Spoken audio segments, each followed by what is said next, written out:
Hello everyone, it is I am GHD Does Stuff, and today what I'm doing is I'm going to be showing you a tutorial on how to make one of these guys. Now I've already made this guy, so I'm going to be making the super mechasonic version of him, which is pretty much just going to be this exact same figure, but instead of blue it's gold.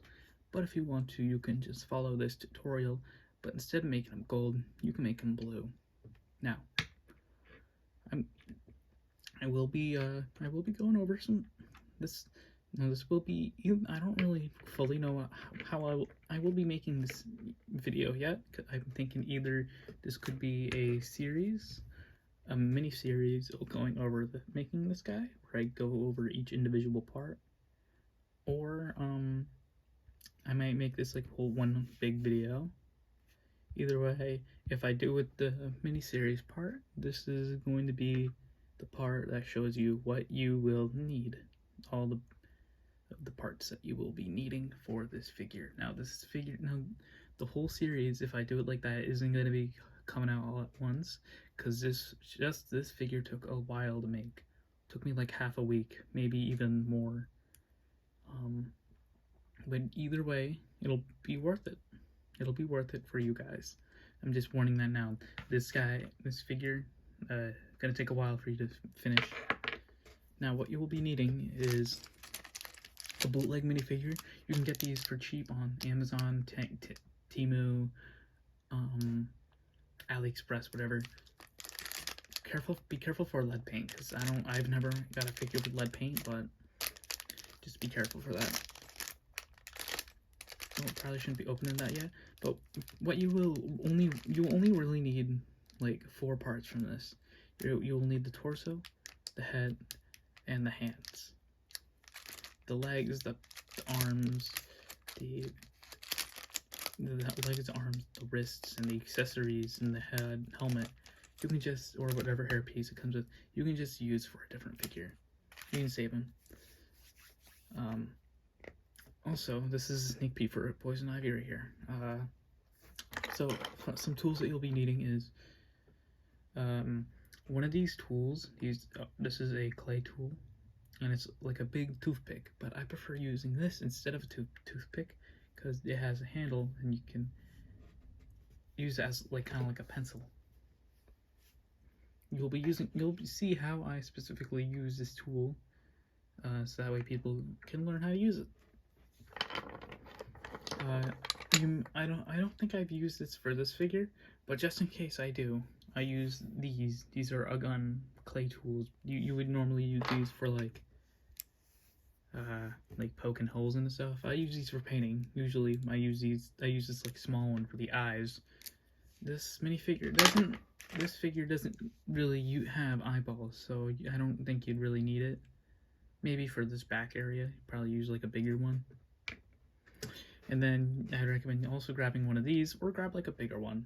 Probably this one would be better though, because then you can get one. If you spread it all over the figure, you can make it like you can get rid of any fingerprints. I don't normally do that because I kind of like the fingerprint look. It makes it more handcrafted. But if you want to get rid of the fingerprints, that's a way you can do it. This is the way you can do it. And it can also smooth out edges, and that's how I usually use this tool.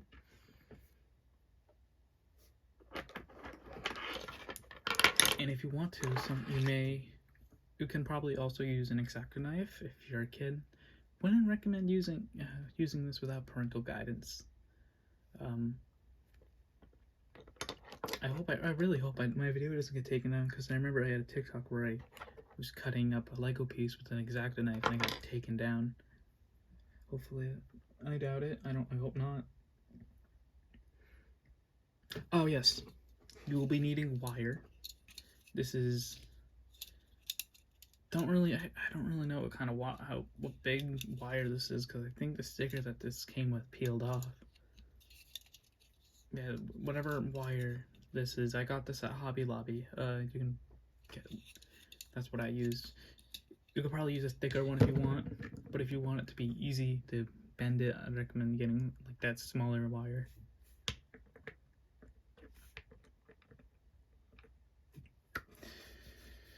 Next, you will need these two, you'll need part A and part B of this epoxy sculpt clay.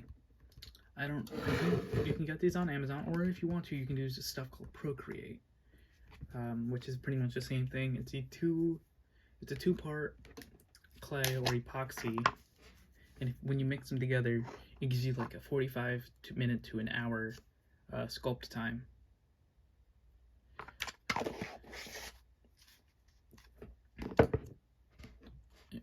And yeah, this stuff is used. I use this stuff for all my minifigures. Here's the other part. Doesn't smell that good, like when you but like at first, but when you combine them, it smells really good. I probably also would use gloves with these. I don't know if you have to. I don't. Just wash your hands immediately after. That's what I say.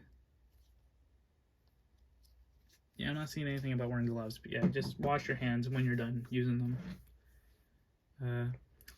Oh yeah, so yeah, this is like a big piece that I didn't use one time. Oh yeah, and yeah, it's like, sounds like a little pebble.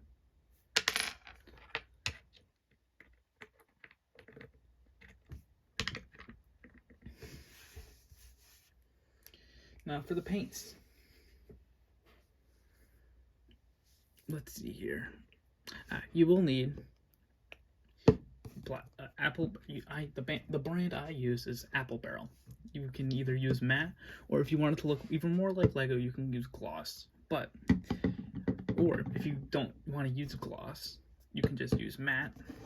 You can just use all matte and then use a secret ingredient later. You will need white,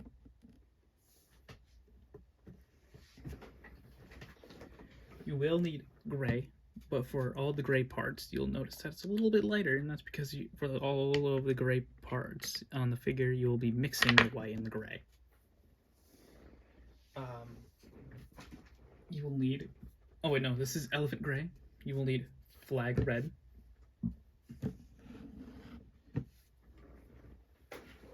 And depending on who you're making, or on which one you're making, you will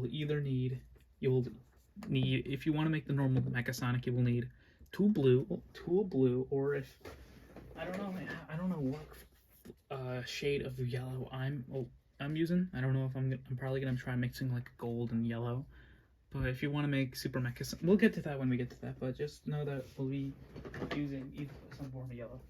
And then for all the orange on him, you will need jack-o'-lantern. Either way, it's pretty simple. Here, I'll use the figures that way you can see all the color. These are all the paints that you will be needing for this figure. Every single one of them.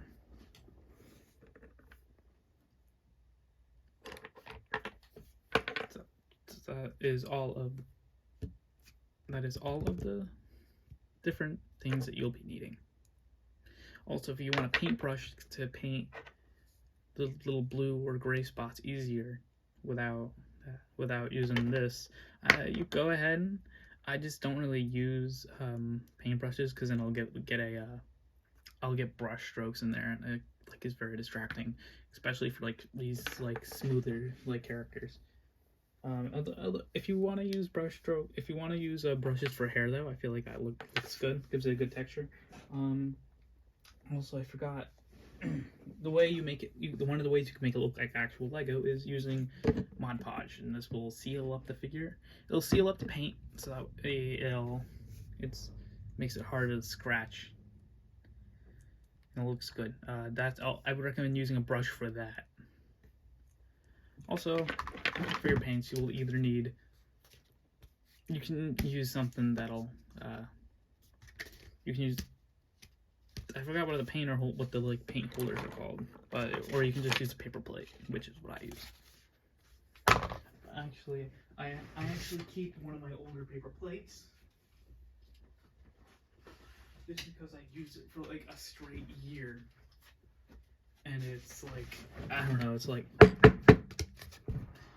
so if you do it enough, you'll get a paper plate that looks like this.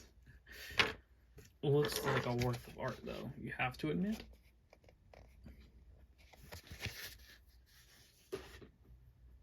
This is just for making customs too. I think the last figures I made on this made with this is Angry Birds. So let's use some fake colors.